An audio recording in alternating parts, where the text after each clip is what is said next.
Yo, what's going on YouTube? This your boy Hood, man. I've been trying to do a video for y'all for the last couple of minutes, but I can't be fake. All right, man. I'm just gotta be me. How you doing? Like and subscribe. Today is Lalapalooza. I haven't been getting a lot of rest, so I've been yarning over and over, and I'm trying to stop, but I don't know how to stop yarning other than get some sleep tonight. So today is Lollapalooza, and there's been a build up towards it. Been out here on the ground real heavy, pushing the brand, trying to build everything up for this week. It's a 4-day festival that happened in Chicago, and it's all set up by the city, and they set all this big gigantic thing to do, and we basically promote our brand out there. My brand is called Hoodfilms, Hood the Filmmaker CBD Film Festival, and normally I have one of my logo shirts on, but it's like 90 degrees today, so I'm like gonna chill a little bit and wear something a little bit more open air, because at a certain time of the day, like 2 or 3, you be burning. So I'm trying to go a little bit lighter today, you know what I'm saying? So, but yes, it's streams of people that come through from all walks of life, from all over the world, and my job is to promote my brand to them. There I go again. And so that's exactly what I'm gonna do. And we get out there every year. This is probably like my third or fourth year doing it. And my little son this year, he's actually going to be actually at Lollapalooza this year. So I'm really tripping out about that. He paid his own way. That's what he said. I'm paying my own way. I'm buying my own ticket. I'm like, for a 4-day festival, you want to go every day? He like, yeah. I'm like, who you going with? Like, you don't even know nobody. He like, hey, I'm kicking. I see friends out there. So he going. I'm like, wow, kids grow up from you know how I go. So I'm really proud of the kid, man, because he's doing his own self. So when I was younger years, he'd be like, Dad, where are you standing out there? Okay, because I don't want to walk past you with my friends. Nah, I bet you he'd be like, yo, what's up, Dad? Yo, I just where you be at? You know, he saw me before out there. But, you know, you check a bag when you grind for yourself, and you work for yourself, and you think for yourself, because you get a chance to put in the hours that you feel like you need to do. You know, most times when you at a job, and most of us have all felt this, you be there too long. You be at the job, you be like, I'm supposed to have been left. What the fuck am I doing here? And then it's not even so much as being at the job working hours. Sometimes you feel like I'm supposed to have been left as far as living and working there for years. So, you know, I get a chance to kind of chase my dreams still at this day, and I'm grateful for that.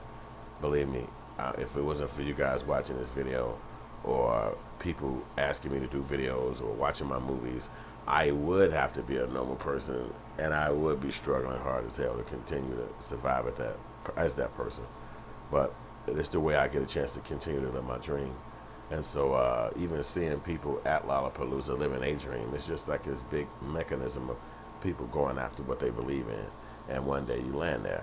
You know, me, I'm transitioning into music a lot more days in recent days, because I was so locked in on the film side. I've even done hip hop documentaries, but I never actually did music myself. So my kid, not the kid who's going to Lala, my other kid who became a rapper, his name is Your Stepdad. Believe me, at Your Stepdad, and it's up my kid. He got that now. I don't know why he want to call himself that, but that's what he called himself. So, and my other kid is the one who music you're playing. So my kid showed me how to make music through my cell phone. And I was like, wow. And so I actually did that. I made songs through my cell phone.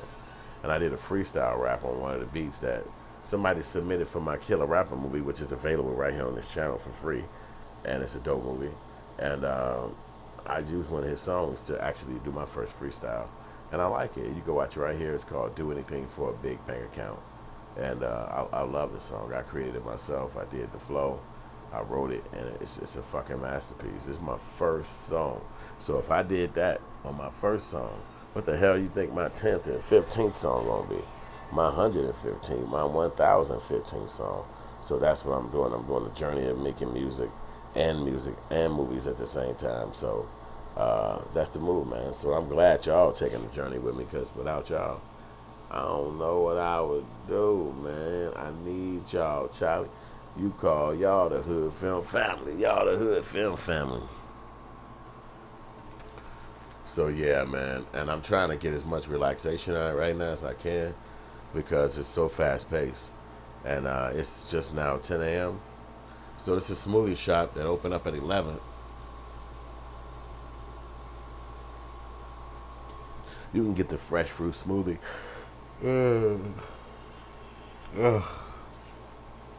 Y'all rocking with me because you know I've been up early, and that's the thing. I wake up early in the morning, and I'm up the rest of the day. I try my best to try to crash again around 6, 7, up. And so I said I'm gonna fall asleep organically. And as I've been relaxing back here, I didn't start getting sleepy heavily until y'all called me. And I'm like, yo, what's up? But I'm gonna sleep Tuesday coming up.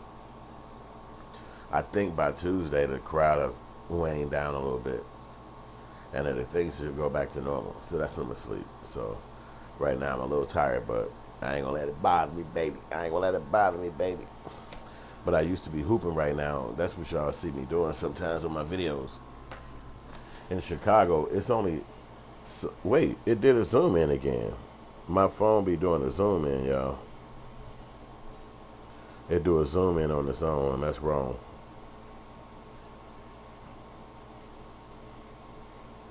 I'm gonna cut that part. We getting a zoom in from a cell phone, but there's a glitch because it's zooming in without the watch. It's zooming in without me touching it. Oh, and my microphone just cracked. Yeah, but technical difficulties.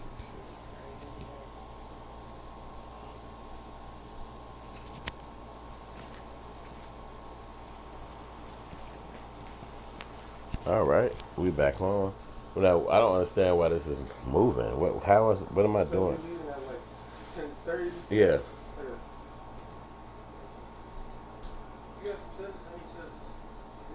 Yeah. What you doing with that? I gotta cut a t-shirt. The arms are. Why? To make a muscle shirt. Oh. Muscles. We can just go to get you one at Walmart. But I want the design on the shirt. Oh, I see what you're saying. Okay, so y'all been seeing me talk, but we've been having a cell phone computer glitch where it's making you almost have to watch this motherfucker or do everything on here in selfie mode. And I do that. So that's it. I'm tired of talking. Nah, in 20 seconds I can use this video for monetization. So we're going to get to that 8 minutes, bro. And y'all should be liking and subscribing because I'm all the way candid and all the way 100 with y'all. Foul. Y'all go again. Shit, I can't take it. All right, what's going on YouTube? What's going on, everybody out there, man? Like and subscribe. This your boy Hood. I'm hollering at y'all, man, straight from the studio. This is where I chill at and kick it with y'all out there in the world. How y'all doing? What's good? It's like 100 degrees where I'm at right now in Chi-Town, so we just sitting back for a little bit before I jump into the world. Normally I'd be hooping at this time, but I'm just sitting back today. I had to take my car to the shop, all the bunch of little stuff going on. But look, I just came to kick it with y'all today, man. Just talk to y'all about everything going on in the world, all the stuff I see popping, you know what I'm saying? And it's good to be back talking to y'all again. I hope y'all been watching my videos. I've been popping up here before, like some of the movies I got out here, some of the little documentaries we doing downtown Chicago where we selling to the people and promoting all our stuff to them, and different little things I talk about, different topics and stuff like that. I hope y'all checking all that out, you know what I'm saying? And then become a member, because we got a membership thing going where we trying to do something where people that actually become a member on our channel get special content and different stuff about us that we're not putting on this channel to everybody else. So be a part of that if you want to. So, but everything's just been going good with me, man. I've been looking at some of the craziness going on the internet, but I saw the homie Ice Cube on $1 Million Worth of Game, and he gave some interesting points about becoming a film artist, becoming a filmmaker, and what he did to get those movies going back when he started off. Obviously, you know, he a legend in the game behind the camera as well as in front of the camera, but he talked mostly about what went on in front of the camera. And he talked about how being a filmmaker allowed him to, you know, do more things and connect with more people, and how he had a lot of fun on different sets that he actually worked on and the movies that he was producing. So it was like really dope hearing from Cube because, you know, a lot of times people be real low key and quiet. And as I was a kid watching Ice Cube in the rap game, you know, you didn't see interviews too much from him where he could like really be candid. It was like they had to stay within the persona. But now he, in his 50s, you can highlight him and shit and see his way he got down as far as the filmmaking side, you know, and I'm glad he did. Definitely got to light up. But yo, y'all should also listen to my new song. I just got a new song called Do Anything for a New Bank Account. It's dope as hell. It's a freestyle I did. My very first song. My little son, Judah, he the one just directed the little documentary of me selling downtown. He is a musician. It's all he got all kind of rap songs, but he showed me how to do it, and I made my own song. I'm really proud of it.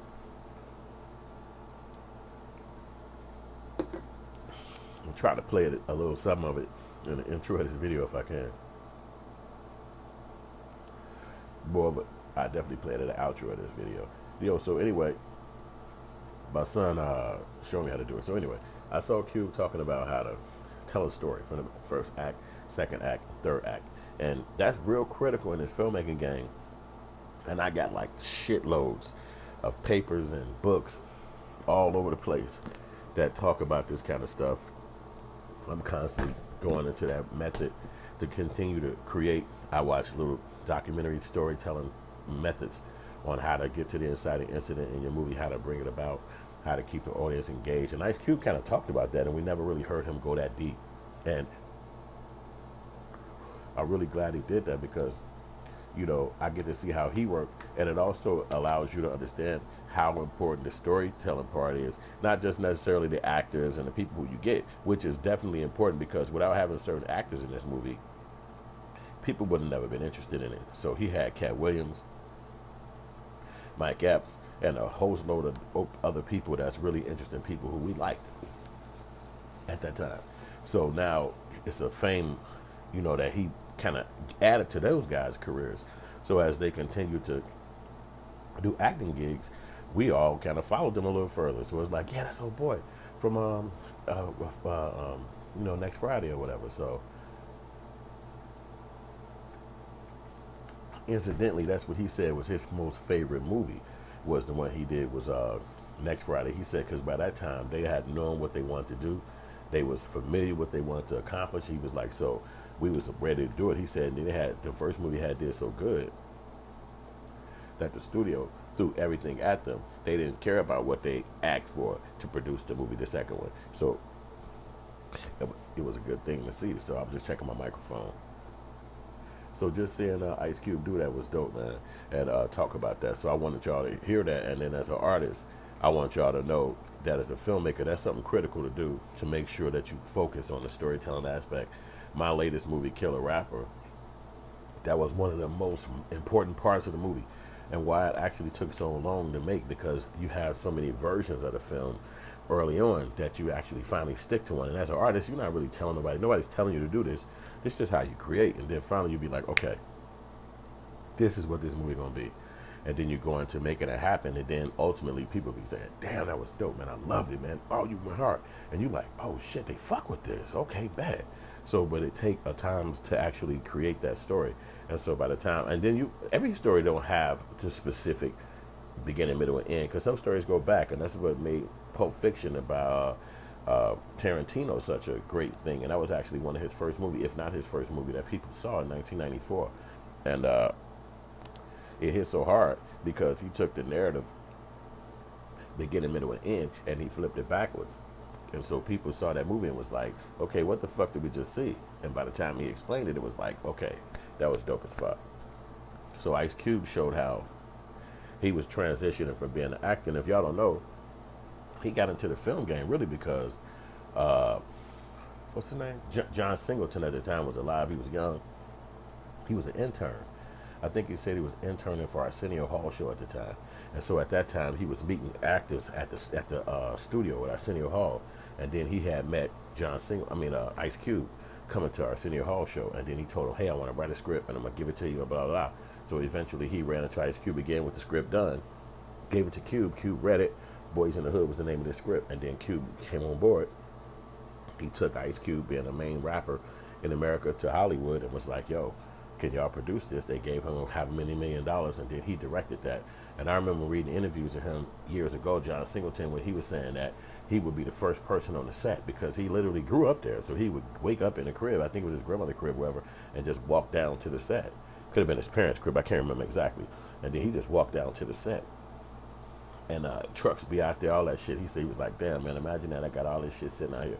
And he was like 20, 21 years old. And so when he finally finished the movie, it hit the world. It was crazy, and it was obviously big. And then it blew him up into the game. I think that was 1991. And John Singleton, and that's what kicked Ice Cube's career off, because he's played Doughboy in the movie. And then from that point on, he was just hooked. I think he did another one with Ice Cube called, John Singleton, called Higher Learning, with him and Tyra Banks back then. But you could see Ice Cube was trying to get around the filmmaking game. And I think at that time, if not before, it had to be after. It had to be after him and Ice-T made a movie called Trespass. I think that was about 99 too, 91 as well. I know this because that was my young years and shit. And so you talking about I'm running to the motherfucking movies to see this shit. I walked out on Trespass because I was like, get the fuck out of here. The filmmaking, they personas as rappers was just too much for me to see a movie like that.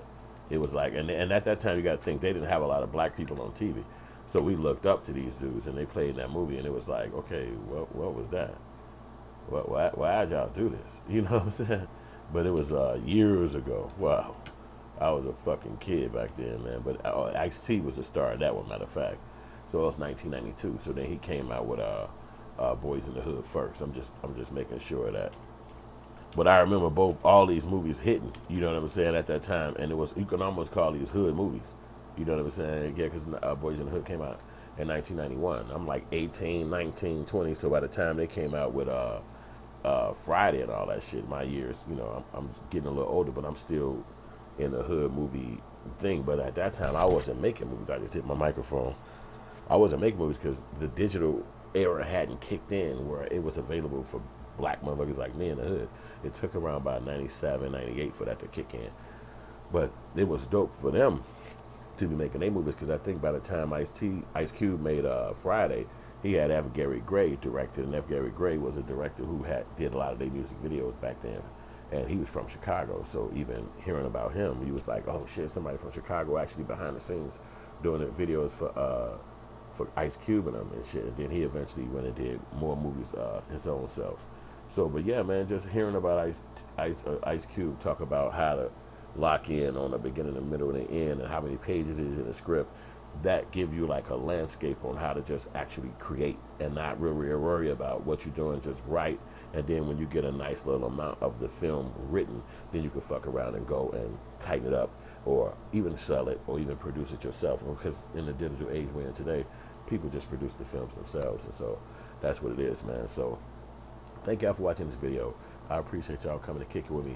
We talked about Ice Cube and how he was on $1 million worth of game, and talked about the filmmaking part, how he talks about getting into the filmmaking and using the storytelling elements and how he did it. So I think that's important for us artists and shit like that. So kick it with me again. This your boy Hood. I'm signing off. Thank y'all for hollering, like, subscribe, kick it with me. You see I got the microphone. I'm gonna be selling these microphones soon on my channel. On my I got an Amazon page called Hoodfilms. I'm on Walmart under Hoodfilms. So if you go to Walmart, I think we got a link somewhere on my channel. If you you can go to my Walmart page, walmart.com, and all my products on there. So thank y'all for watching. I appreciate it. And I got a book too, but it ain't sitting close by me. So link in description later on. I appreciate y'all. Peace.